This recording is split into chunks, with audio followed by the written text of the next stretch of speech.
님을 비롯한 선배 동료 의원 여러분, 더불어민주당 비례대표 정춘숙 의원입니다. 매년 11월 25일부터 12월 10일까지는 유엔이 정한 세계 여성폭력 추방 주간입니다. 저는 오늘 우리 사회의 여성에 대한 폭력의 심각성을 말씀드리고 보다 근본적인 해결 방안을 촉구하기 위해 이 자리에 섰습니다. 2017년 한 해 여성에 대한 폭력 문제가 전 세계를 뒤흔들었습니다. SNS를 통해 자신이 겪었던 성범죄를 고발하는 미투 캠페인의 열풍으로 영국과 미국의 유력한 정치인들의 성추문 의혹이 끊임없이 폭로되었습니다. 타임지는 미투 캠페인으로 성폭력을 고발한 침묵을 깬 사람들을 올해의 인물로 선정했습니다. 여성에 대한 폭력 문제는 전 세계적으로 가장 중요한 문제 중 하나입니다. 국내에서도 여성에 대한 폭력 사건이 끊임없이 발생하고 있습니다.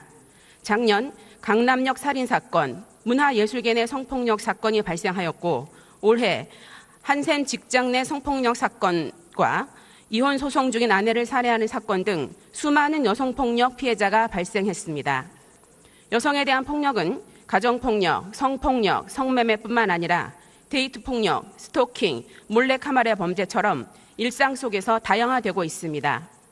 저는 얼마 전 지방 출장을 갔다가 버스터미널 화장실 문에 작게 뚫어져 있는 구멍마다 모두 휴지로 막아 넣은 것을 보면서 여성들이 몰래카메라 피해를 얼마나 심각하게 여기고 두려워하는지를 느낄 수 있었습니다.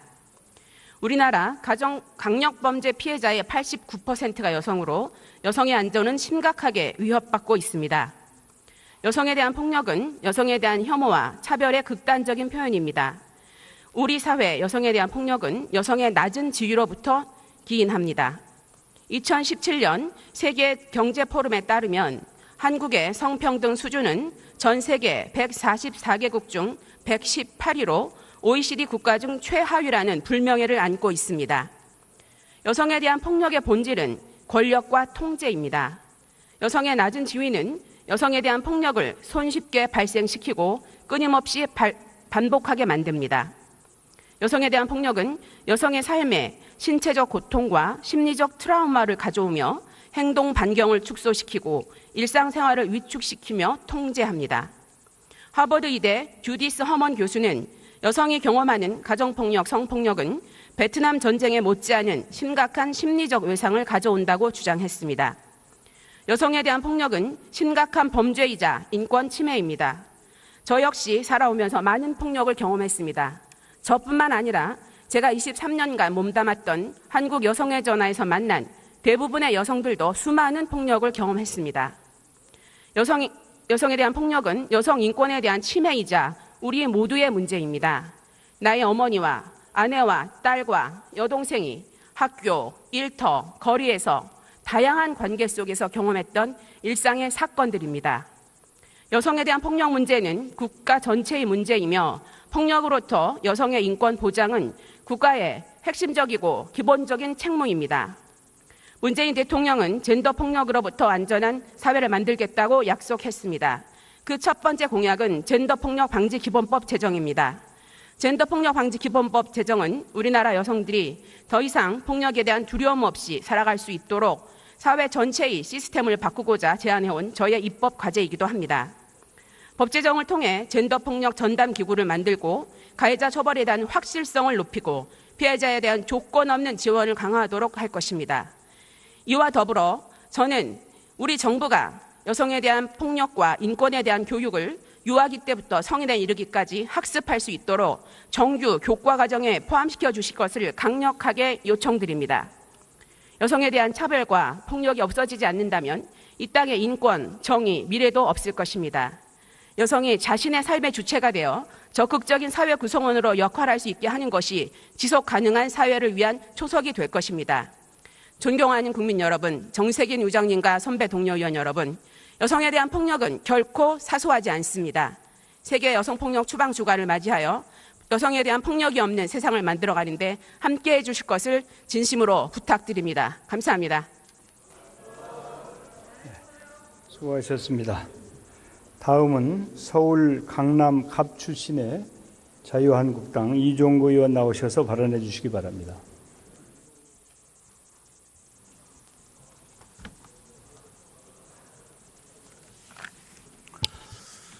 먼저 발언 기회를 주신 정세균 국회의장께 감사드립니다. 자유한국당 강남갑 이종구 의원입니다. 저는 오늘 문재인 정부의 증세 정책에 대해서 그 부당성을 국민에게 말씀드리고자 이 자리에 섰습니다. 독일의 헌법재판소는 개인 소득의 50% 이상을 국가가 가져가는 것은 위헌이라는 결정을 내린 바 있습니다. 독일은 여러분도 아시다시피 3인당을 중심으로 해서 사회주의 색채가 상당히 강한 나라입니다. 이런 나라에서도 개인과 국가 권력이 서로 반타작은 해야 된다. 이것이 독일 헌법의 정신입니다. 이번에 소득세법이 통과됐습니다. 소득세 최고 세율이 42%에 이르고 있습니다. 42%의 10분의 1에 해당하는 4.2%가 지방소득세에 부과됩니다. 그리고 최근 공시가격의 상승으로 늘어나고 있는 종합부동산세 등의 재산세, 그리고 주민세, 그리고 건강보험 등 4대 보험, 이렇게 국가 권력이 가지고 가는 개인이 번 돈 50%를 넘어가고 있습니다. 이것은 분명히 위헌입니다. 우리가 통과시킨 이번에 소득세법은 위헌적 요소를 엄청 가지고 있습니다. 중국이 사회주의의 탈을 쓴 자본주의다. 우리나라는 자본주의의 탈을 쓴 사회주의라고 합니다. 그런데 저는 감히 말하지만은 이번 조치로 인해서 자본주의의 그 탈마저 이제 벗어던졌다, 이렇게 생각하는 것입니다. 더 나아가서 지난번에 집권 여당의 추미애 대표는 뭐라고 그랬습니까? 토지 국유화를 운운하면서 토지 사유권 배제를 주장한 헨리 조지를 수차례 들먹이고 있습니다. 이런데도 많은 국민이 사회주의를 걱정하지 않을 수가 있습니까? 저는 분명히 집권 여당 분들에게 말씀드립니다. 돈 놓고 돈 먹는 식의 소위 카지노 자본주의, 그리고 소위 천민 자본주의, 이러한 것은 배격해야 하지만은 대한민국 헌법에 명시된 자유민주주의 시장경제 원칙의 근간을 여러분들이 절대로 허물러서는 안 된다는 것입니다. 또 현 정부의 복지 포주기기의 진정성이 있다면은 누구나 국민이 납득할 수 있는 재원 확보 방안이 마련이 돼야 됩니다. 더 넓은 복지를 위해서는 더 넓은 세원이 필요한 것입니다. 우리나라의 근소자의 근로자의 면세자 근로소득자의 면세 비율은 무려 46.8%나 됩니다. 미국이 35% 수준이고 독일이 19% 수준이고 일본이 15% 수준입니다. 외국과 비교해서 너무 면세자가 많습니다. 그럼에도 불구하고 정부는 면세자 축소를 위한 아무런 대책도 내놓지 않고 이를 외면하고 있는 것입니다. 세원을 넓히지 않으면서 무슨 수로 복지를 확대하겠다는 것입니까? 특정 계층에 대한 증세가 계속되면은 이런 글로벌 시대에 국적을 바꾸듯이 많은 사람들이 세적을 바꾸고 외국으로 재산을 도피시킬 것입니다. 법인세도 마찬가지입니다. 미국이 최근에 35%에 달하는 법인세를 20%로 내리는 방안을 지금 마련하고 있고, 사회주의 국가인 중국, 좌파 정권인 프랑스, 이러한 나라들도 법인세를 다 같이 이렇게 내리고 있습니다. 글로벌 컴피티션의 시대입니다. 왜 우리만 유독 세율을 올려서 경기를 끌어내려고 하고 있습니까? 법인세라는 것은 도관에 불과합니다.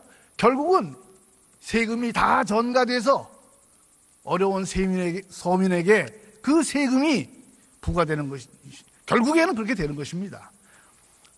대통령과 집권 여당 여러분들께 다시 한번 간곡히 부탁드립니다.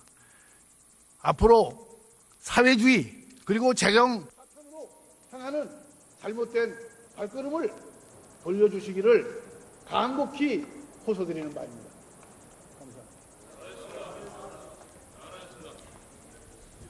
수고하셨습니다. 다음은 울산 남구 갑 출신의 자유한국당 이채익 의원 나오셔서 발언해 주시기 바랍니다.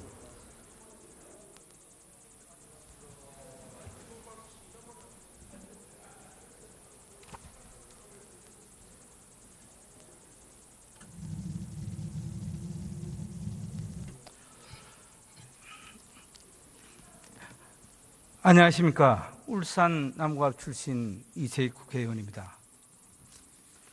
저는 오늘 두 가지 문제에 대해서 저희 소견을 밝히고자 이 자리에 섰습니다. 첫째는 국회의장의 의사진행 및 사회권과 관련된 사항이고, 두 번째는 2018년도 예산안 심의와 관련하여 국회 예산결산특별위원회의 무용론에 대해서 말씀드리고자 합니다.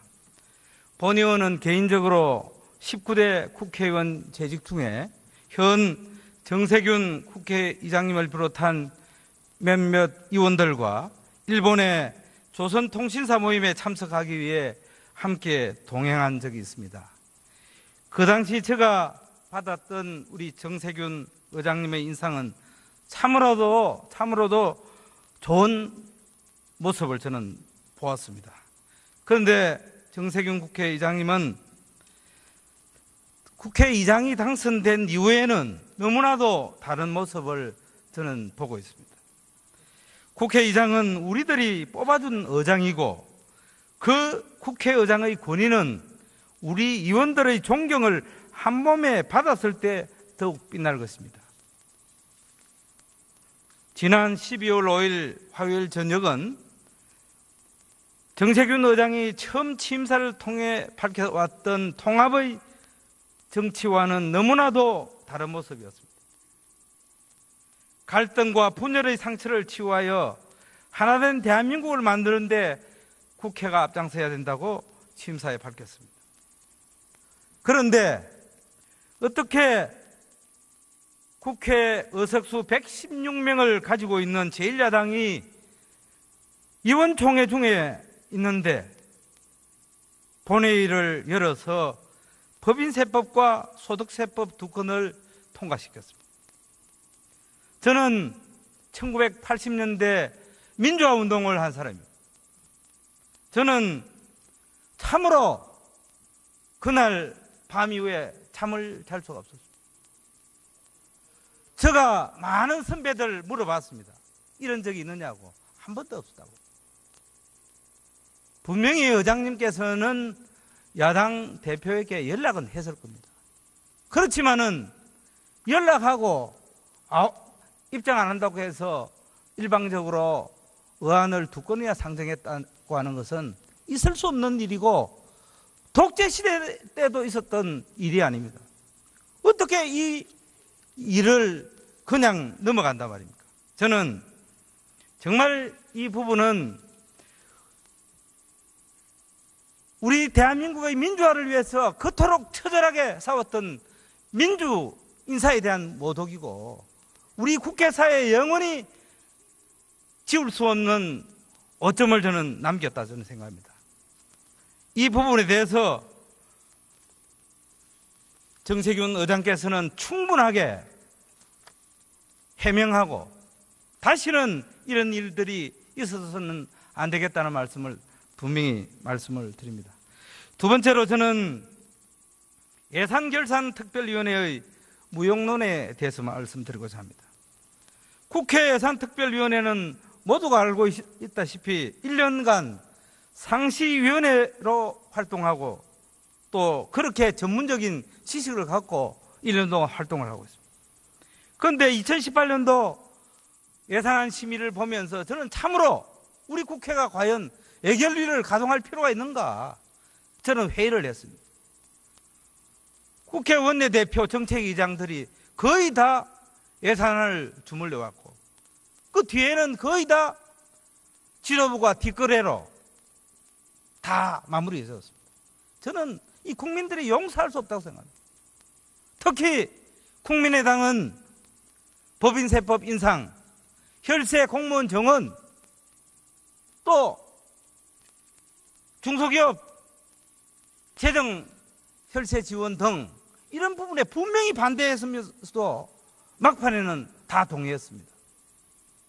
또한 얼토당도 않은 개헌 문제와 선거구제 이런 부분을 갖고 이거는 분명히 언론 또 아니면 이 문자 메시지를 통해서 다 공개가 됐습니다만은 이런 일들이 다시는 있어서는 안 되겠다는 말씀 드리고 국회의 건의를 위해서도 우리 정세균 의장님은 다시는 이러한 일이 되지 않도록 하는 재발 방지책을 본인께서도 구축해 주시고 또 우리 의원들도 대한민국의 국회의 권위를 위해서도 다시는 이런 일이 있어서는 안 되겠다고 하는 자성을 본의원도 하고 이 자리에 있는 여러 의원님 여러분들도 자성하는 그런 계기가 되어야 되겠다는 말씀으로 충경의 마음에서 한 말씀 드렸습니다. 네, 감사합니다. 네, 수고하셨습니다. 이채익 의원님 말씀 잘 들었는데 소수 의견인 것 같습니다. 다음은 자유한국당 비례대표 강효상 의원 나오셔서 발언해 주시기 바랍니다.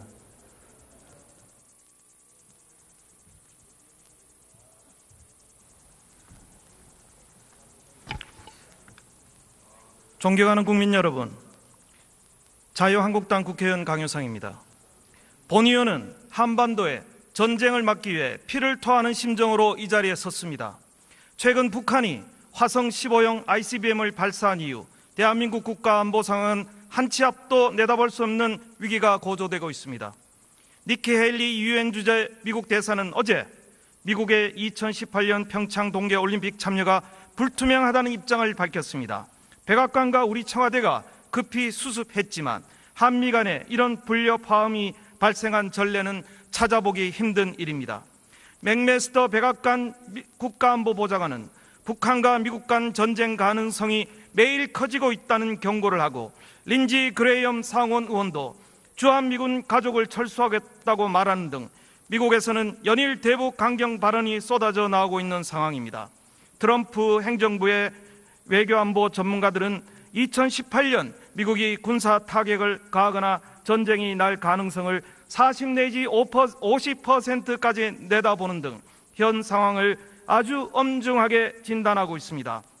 실제로 미국 CIA도 북한 ICBM 프로그램을 중단시킬 수 있는 시한이 3개월밖에 남지 않았다고 트럼프 대통령에 보고했다고 합니다.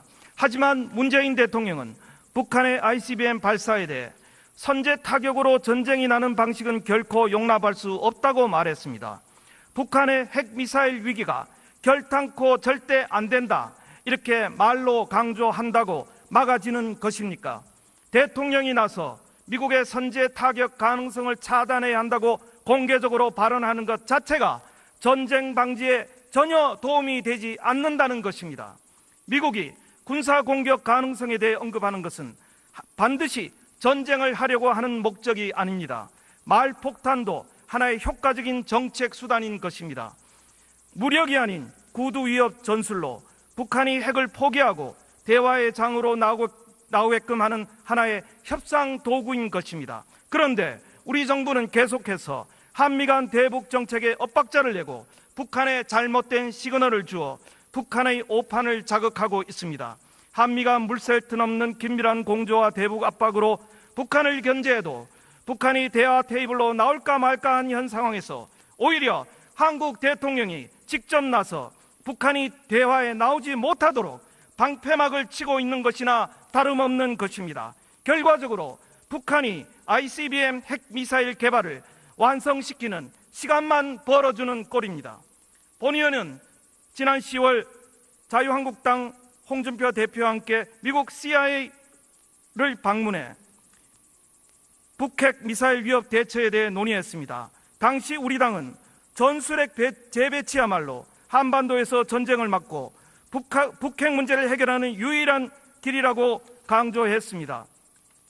이렇듯 미국 조야에서 북한 핵과 미사일 능력에 대응할 현실적 수단은 전술핵 재배치라는 공감대도 넓어지고 있습니다. 문재인 정부는 전술핵 재배치를 포기함으로써 스스로 무장 해제를 선언할 것이 아니라 전술핵 재배치 등을 포함해 국민을 안심시킬 수 있을 정도의 구체적 북핵 로드맵을 시급히 마련해 주기를 다시 한번 촉구합니다. 우리도 이제 미국 본토뿐만 아니라 북한의 고함 위협이나 재래식 국지 도발에 대비한 국가적인 대비 태세를 철저히 준비해야 할 때입니다. 독일은 16세에서 65세 국민을 대상으로 미사일이나 핵 공격 상황에서 어떻게 대응해야 하는지 평시에도 교육을 하고 있고, 영국도 1953년 이후 핵 전쟁과 같은 긴급 상황을 빠르게 전파하는 4분 경보 시스템을 구축해 국민들에게 평상시에 핵 공격에 대비해 준비하고 실제 핵 공격을 받을 경우 어떻게 행동해야 하는지에 대한 매뉴얼을 보급하고 있습니다. 국가 안보는 최악의 상황까지 고려해 대비해도 지나침이 없습니다. 당장 눈앞에 핵전쟁이 있어서가 아니라 항상 유비무환의 태세를 갖춰야 최악의 상황, 즉 전쟁을 억제할 수 있는 것입니다. 전쟁은 힘과 철저한 대비 태세로 막는 것입니다. 평화는 결코 말로 구걸해서 얻어지는 것이 아니라는 점을 분명히 말씀드리는 바입니다. 존경하는 의원 여러분, 여기 계신 의원님들도 잘 아시겠지만 매년 예산안 심사 때마다 이슈가 되는 항목이 있습니다. 바로 우리 국회의원들의 세비 인상입니다. 많은 의원들이 세비를 동결하자 반납하겠다는 말씀들을 하고 있습니다. 이런 보여주기에 급급한 태도가 만사는 아닙니다. 왜 국민들이 그런 얘기를 하는지를 알아야 합니다. 그 본질과 핵심은 우리 국회의원들이 정치를 잘못하고 있다는 것입니다. 우리는 부끄러워해야 합니다. 무엇보다 국민들은 본인들이 낸 세금이 투명하고 공정하게 쓰이기를 희망합니다. 이건 응당 우리 국회가 해야 될 의무입니다. 이번 2018년 예산안 처리 과정에서 드러났듯이 국민의 혈세를 어떻게 효율적으로 쓸지에 대한 제대로 된 논의에는 실패했습니다. 아니, 그럴 의지도 없었습니다. 깜깜이 예산 심의, 예산 나눠먹기 등 구태 밀십 야합은 여전했고, 가장 큰 현안이었던 공무원 증원 인원 산출에서 논리나 예산 추계는 배제되었습니다. 여야를 막론하고 지도부와 예결위 소속 의원 등 소위 실세들의 지역구 예산이 증액되고 새로운 지역사업 예산까지 은밀하게 신설되었다고 하니 정말 기가 막히고 참담합니다. 예산심의뿐만 아닙니다. 꼼꼼히 검토해야 될 결산심사는 요식행위에 지나지 않고 본회의는 상임위를 거쳐 올라온 법안 안건에 대해 반대가 거의 없는 통법회의로 전락하고 있습니다. 이러니 예산이나 법안을 처리할 때마다 여야 지도부 간의 밀실협상이라는 말이 나오고 짬짬이 의혹이 불거지는 것입니다. 이에 본의원은 초선 의원들이 중심이 된 국회 차원의 가칭 국회 혁신특위를 설치할 것을 제안합니다. 비교적 때묻지 않은 국회의원뿐 아니라 시민단체나 전문가들이 함께 토론할 수 있는 특위를 마련해 국회 법률 예산 심의 과정에서 형해화되어 가고 있는 제도들을 개혁하고 국민들에게 투명한 절차를 공개할 수 있는 제도적 장치를 마련해야 합니다. 우리 국회의원들조차 감시할 수 없는 밀실에서 지도부끼리 국민 세금을 축내는 이런 구태 정치는 이제 바뀌어야 합니다. 지금 문재인 정부는 공무원 증원 적자 재정으로 그리스가 망하는 것을 보았으면서도 똑같은 길로 가고 있습니다. 최저임금을 급격히 올려놓고는 반발 무마를 위해 국민 세금으로 이를 보전하겠다고 미래 세대에게 그 부담을 가중시키는 것입니다. 이것이 사회주의적 발상이 아니고 그 무엇이겠습니까? 우리 자유한국당은 국가재정 파탄과 미래 세대에 대한 막대한 부담이 뒤따르는 사회주의 예산을 끝까지 막아내지 못했습니다. 설사 막지 못하더라도 그 의지만큼은 보여줬어야 했는데 그러지 못했습니다. 이 점 분명히 국민들 앞에 사죄드립니다. 그리고 우리 자유한국당은 이번 사태를 계기로 통렬히 반성하고 혁신하는 데 힘쓸 것임을 분명히 약속드립니다. 경청해 주셔서 감사합니다. 수고하셨습니다. 마지막으로 충북 보은 옥천 영동 괴산 출신의 자유한국당 박덕금 의원 나오셔서 발언해 주시기 바랍니다.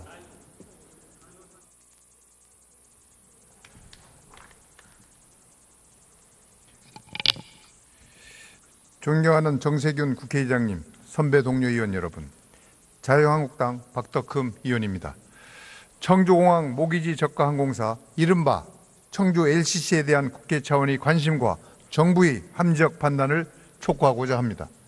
지난 9월 국토부 심사 연장 결정 이후 현재까지 충청권의 목마름과 정부의 고민은 교착 상태로 깊어만 가고 있습니다. 충청도민의 오래된 수건이 면허 승인권자인 청와대와 정부에게는 이러지도 저러지도 못하는 아주 뜨거운 감자에 불과한 것 같습니다. 기존 항공업계의 기득권적 반발에 정부가 합리적 판단과 원칙적 결단 대신 눈치 보기식 고민을 하고 있는 것이 아닌가 하는 의구심마저 듭니다. 한 말씀 드리면 무안공항 KTX, 새만금공항, 새만금개발공사 등은 가파른 논란에도 불구하고 순풍의 돛을 단 특정지역 현안과는 너무나 대비가 됩니다. 이른바 국토부 신중로는 미래 항공 수요 불확실성과 과당 경쟁 우려이지만 이는 국토교통위원 입장에서도 전혀 동의하기가 어렵습니다. 인천, 김해, 김포, 제주 등 전국 4대 공항 국제선 수송 분담률이 97.8%에 달하고 김해와 제주 공항은 이미 수용 능력 초과 상태입니다. 최근 5년간 국내 항공사 영업이익 증가율은 40%에 달하고 국내 8개 LCC는 올 상반기 영업이익이 전년 대비 2배인 1,773억 원이나 됩니다. 추가 진입 허용으로 자율 경쟁을 촉진을 하고 경쟁의 바람직한 과실이 국민 편익으로 돌아갈 수 있도록 하는 것이 상식과 순리인 것입니다. 미국은 신규 항공사 시장 진입 허용 후에 항공료가 29% 저렴해졌고 항공기 이용률은 18% 증가를 했으며 항공산업이 2배 성장하고 30만 개의 일자리가 창출됐습니다. 만에 하나 부작용이 우려된다면 그것은 그것 나름대로 풀어야지 신규 진입 자체를 봉쇄할 일은 절대로 아닙니다. 시장 경제 논리에도 부합하지가 않습니다. 기회 자체를 봉쇄하는 발상은 교통체증 때문에 차를 그만 만들자는 것과 같습니다.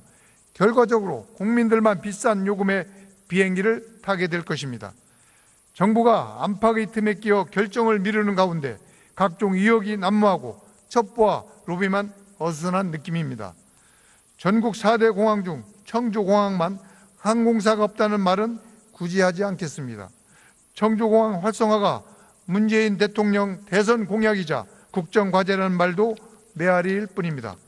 화면에 보시는 바와 같이 어제 정론관에서 충청권 국회의원, 시도지사가 청주 LCC 촉구 기자회견을 한 배경에는 이러한 고민과 위기의식이 있었다는 말씀을 드립니다. 정부의 청주공항 MRO 시범사 번복, 신규 노선 무산, 시설 확충 지연 등으로 그동안 가슴이 멍든 충청도민 마음을 부디 헤아려 주시길 정중히 요청드립니다. 머지않은 통일시대에 평양, 원산 등을 잇는 남북 거점 공항으로 국토 중심부 청주국제공항은 무궁무진한 활용 가치가 있습니다.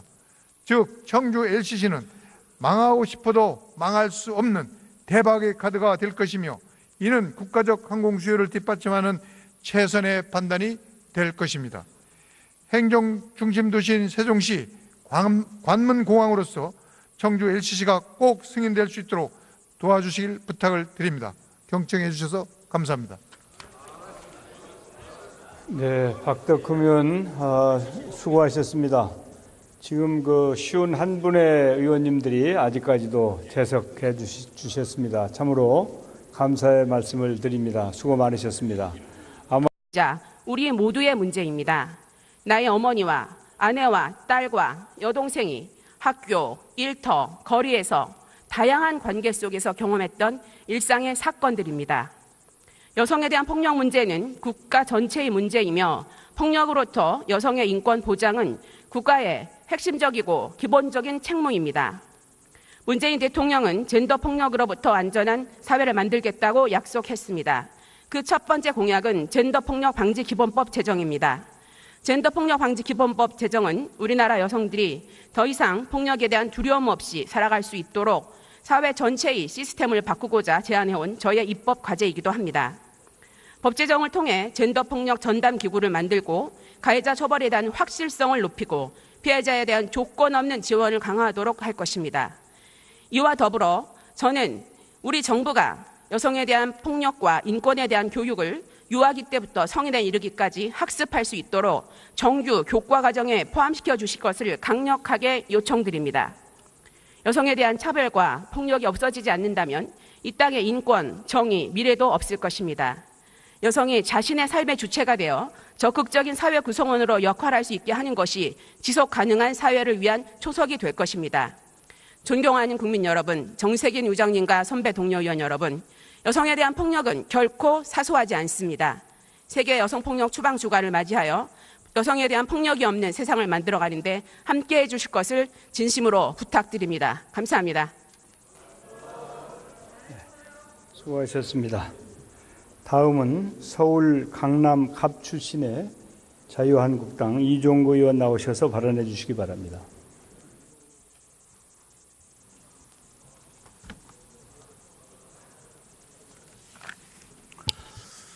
먼저 발언 기회를 주신 정세균 국회의장께 감사드립니다.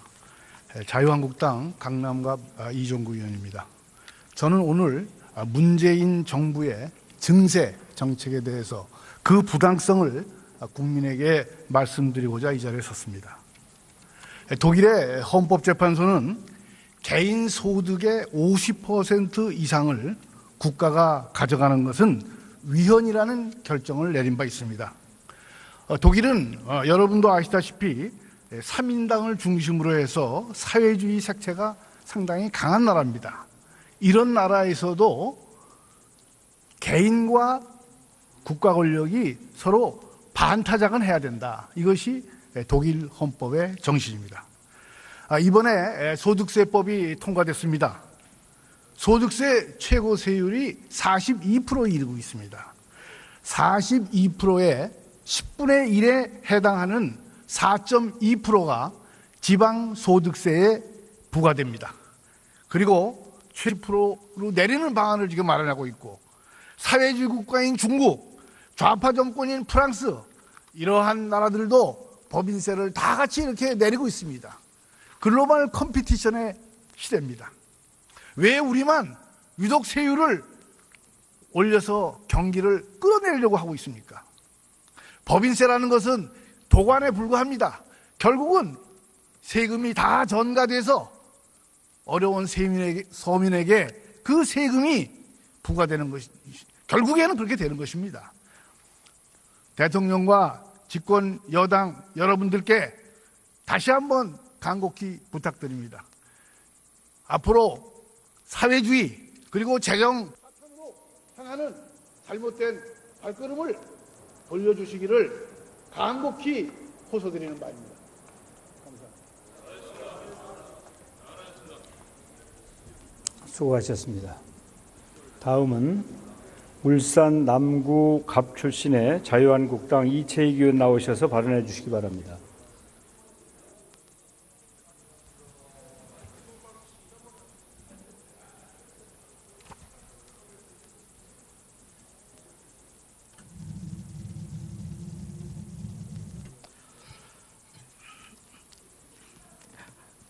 안녕하십니까. 울산 남구갑 출신 이채익 국회의원입니다. 저는 오늘 두 가지 문제에 대해서 저희 소견을 밝히고자 이 자리에 섰습니다. 첫째는 국회의장의 의사진행 및 사회권과 관련된 사항이고, 두 번째는 2018년도 예산안 심의와 관련하여 국회 예산결산특별위원회의 무용론에 대해서 말씀드리고자 합니다. 본 의원은 개인적으로 19대 국회의원 재직 중에 현 정세균 국회의장님을 비롯한 몇몇 의원들과 일본의 조선통신사 모임에 참석하기 위해 함께 동행한 적이 있습니다. 그 당시 제가 받았던 우리 정세균 의장님의 인상은 참으로도 좋은 모습을 저는 보았습니다. 그런데 정세균 국회의장님은 국회의장이 당선된 이후에는 너무나도 다른 모습을 저는 보고 있습니다. 국회의장은 우리들이 뽑아준 의장이고 그 국회의장의 권위는 우리 의원들의 존경을 한 몸에 받았을 때 더욱 빛날 것입니다. 지난 12월 5일 화요일 저녁은 정세균 의장이 처음 취임사를 통해 밝혀왔던 통합의 정치와는 너무나도 다른 모습이었습니다. 최근 공시가격의 상승으로 늘어나고 있는 종합부동산세 등의 재산세, 그리고 주민세, 그리고 건강보험 등 4대 보험, 이렇게 국가 권력이 가지고 있는 개인이 번 돈 50%를 넘어가고 있습니다. 이것은 분명히 위헌입니다. 우리가 통과시킨 이번에 소득세법은 위헌적 요소를 엄청 가지고 있습니다. 중국이 사회주의의 탈을 쓴 자본주의다. 우리나라는 자본주의의 탈을 쓴 사회주의라고 합니다. 그런데 저는 감히 말하지만은 이번 조치로 인해서 자본주의의 그 탈마저 이제 벗어던졌다, 이렇게 생각하는 것입니다. 더 나아가서 지난번에 집권 여당의 추미애 대표는 뭐라고 했습니까? 토지 국유화를 운운하면서 토지 사유권 배제를 주장한 헨리 조지를 수차례 들먹이고 있습니다. 이런데도 많은 국민이 사회주의를 걱정하지 않을 수가 있습니까? 저는 분명히 집권 여당 분들에게 말씀드립니다. 돈 놓고 돈 먹는 식의 소위 카지노 자본주의, 그리고 소위 천민 자본주의, 이러한 것은 배격해야 하지만은 대한민국 헌법에 명시된 자유민주주의 시장경제 원칙의 근간을 여러분들이 절대로 허물러서는 안 된다는 것입니다. 또 현 정부의 복지 포주기기의 진정성이 있다면은 누구나 국민이 납득할 수 있는 재원 확보 방안이 마련이 돼야 됩니다. 더 넓은 복지를 위해서는 더 넓은 세원이 필요한 것입니다.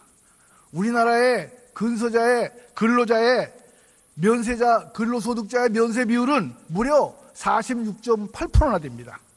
미국이 35% 수준이고 독일이 19% 수준이고 일본이 15% 수준입니다.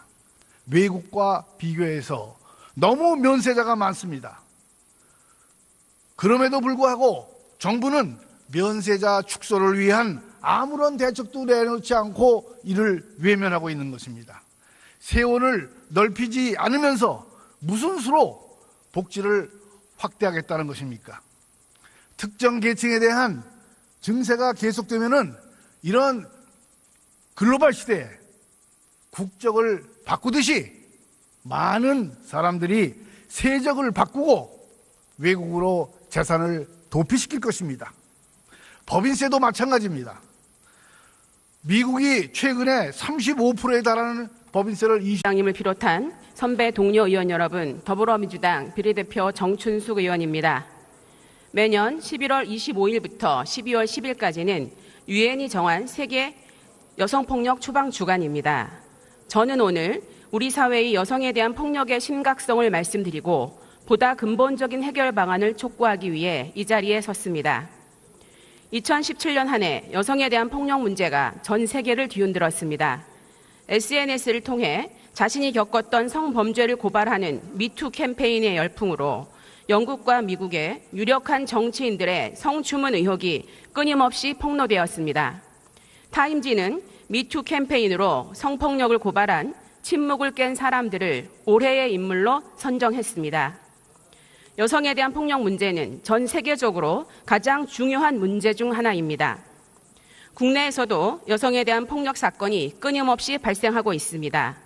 작년 강남역 살인사건, 문화예술계 내 성폭력 사건이 발생하였고 올해 한샘 직장 내 성폭력 사건과 이혼 소송 중인 아내를 살해하는 사건 등 수많은 여성폭력 피해자가 발생했습니다. 여성에 대한 폭력은 가정폭력, 성폭력, 성매매뿐만 아니라 데이트폭력, 스토킹, 몰래카메라 범죄처럼 일상 속에서 다양화되고 있습니다. 저는 얼마 전 지방 출장을 갔다가 버스터미널 화장실 문에 작게 뚫어져 있는 구멍마다 모두 휴지로 막아 넣은 것을 보면서 여성들이 몰래카메라 피해를 얼마나 심각하게 여기고 두려워하는지를 느낄 수 있었습니다. 우리나라 가정 강력범죄 피해자의 89%가 여성으로 여성의 안전은 심각하게 위협받고 있습니다. 여성에 대한 폭력은 여성에 대한 혐오와 차별의 극단적인 표현입니다. 우리 사회 여성에 대한 폭력은 여성의 낮은 지위로부터 기인합니다. 2017년 세계 경제 포럼에 따르면 한국의 성평등 수준은 전 세계 144개국 중 118위로 OECD 국가 중 최하위라는 불명예를 안고 있습니다. 여성에 대한 폭력의 본질은 권력과 통제입니다. 여성의 낮은 지위는 여성에 대한 폭력을 손쉽게 발생시키고 끊임없이 반복하게 만듭니다. 여성에 대한 폭력은 여성의 삶에 신체적 고통과 심리적 트라우마를 가져오며 행동 반경을 축소시키고 일상생활을 위축시키며 통제합니다. 하버드 의대 주디스 허먼 교수는 여성이 경험하는 가정폭력, 성폭력은 베트남 전쟁에 못지않은 심각한 심리적 외상을 가져온다고 주장했습니다. 여성에 대한 폭력은 심각한 범죄이자 인권 침해입니다. 저 역시 살아오면서 많은 폭력을 경험했습니다. 저뿐만 아니라 제가 23년간 몸담았던 한국 여성의 전화에서 만난 대부분의 여성들도 수많은 폭력을 경험했습니다. 여성에 대한 폭력은 여성 인권에 대한 침해이자 갈등과 분열의 상처를 치유하여 하나된 대한민국을 만드는 데 국회가 앞장서야 된다고 취임사에 밝혔습니다. 그런데 어떻게 국회 의석수 116명을 가지고 있는 제1야당이 의원총회 중에 있는데 본회의를 열어서 법인세법과 소득세법 두 건을 통과시켰습니다. 저는 1980년대 민주화운동을 한 사람입니다. 저는 참으로 그날 밤 이후에 잠을 잘 수가 없었습니다. 제가 많은 선배들 물어봤습니다. 이런 적이 있느냐고. 한 번도 없었다고. 분명히 의장님께서는 야당 대표에게 연락은 했을 겁니다. 그렇지만은 연락하고 입장 안 한다고 해서 일방적으로 의안을 두 건이나 상정했다고 하는 것은 있을 수 없는 일이고 독재시대 때도 있었던 일이 아닙니다. 어떻게 이 일을 그냥 넘어간단 말입니까? 저는 정말 이 부분은